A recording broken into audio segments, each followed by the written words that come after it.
कैसी तेरी खुदगर्जी की 19 किस्त में आप देखेंगे कि महक शमशेर का रवैया ठीक देखकर उसे बताए बगैर अपने अम्मी अब्बू से मिलने चली गई। वो बहुत खुश हुए कि हमारी बेटी आ गई है और उसका बाप उससे पूछने लगा कि बेटी, अब शमशेर का रवैया तुम्हारे साथ कैसा है। महक अपने बाबा को तसल्ली देते हुए कहती है कि बाबा जान, शमशेर अब पहले की तरह नहीं रही, अब वो मेरा बहुत ज़्यादा ख्याल रखते हैं। और वो अभी चाय ही पी रही थी और यही बातें हो रही थी कि शमशेर उनके घर बहुत ही गुस्से में आ गया। और शमशेर ने आते ही उनके घर में बहुत ज़्यादा गुस्सा करना शुरू कर दिया और चिल्लाना शुरू कर दिया और महक से कहा कि तुम मुझे बताए बगैर यहाँ कैसे आ सकती हो, तुम्हारी जुर्रत कैसे हुई। शमशेर महक को घसीटते हुए बाहर ले जाता है। उसके अम्मी अबू बहुत ज़्यादा परेशान होते हैं और उसका बाप उसकी अम्मी से कहता है कि तुम लोगों ने तो कहा था कि शमशेर अब ठीक हो गया है, लेकिन दरिंदे कभी भी ठीक नहीं होते। महक इन तमाम बातों से बहुत ज़्यादा परेशान हो जाती है और घर आकर शमशेर से कहती है कि आखिर तुम क्या चाहते हो मुझसे और मेरे घर वालों से, हमें क्यों इतना ज़्यादा परेशान करते रहते हो।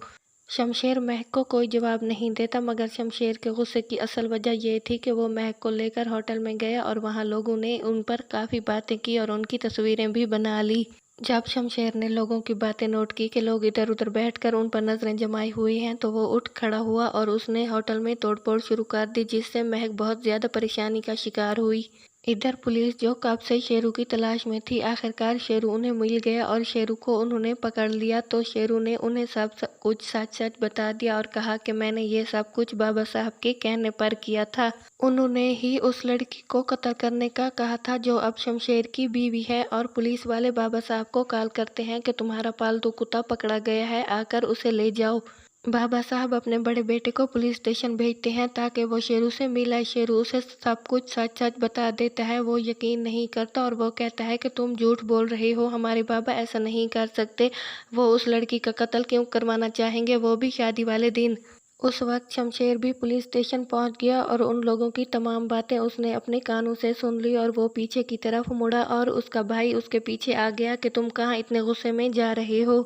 जब शमशेर पीछे की जाने पलटा तो उसके बिल्कुल सामने महक खड़ी थी। वो दोनों भाई बहुत ज़्यादा परेशान हो गए क्योंकि महक ने सारी बातें सुन ली थी। शमशेर बहुत ज़्यादा शर्मिंदा हुआ कि हमारे बाबा ने क्या किया। इधर शमशेर की भाभी एक नई चाल चलकर बाबा साहब के पास जाती है और कहती है कि बाबा साहब, इस लड़की को आप हमारे घर से कब निकालेंगे, मैं तंग आ गई हूँ इसके साथ रहते रहते और अब मुझसे ये बर्दाश्त नहीं होती। महक का कज़न जो पहले महक से बेहद प्यार करता था, वो अब महक की छोटी बहन के पीछे पड़ गया है और वो कॉलेज के दरवाजे पर जा खड़ा हुआ क्योंकि उन्होंने छुट्टी होने वाली थी। महक की बहन गेट से बाहर आई तो वो अपने कज़न को सामने खड़ा देखकर बहुत ज़्यादा परेशान हुई और सोचने लगी कि ये हमारे कॉलेज के बाहर क्यों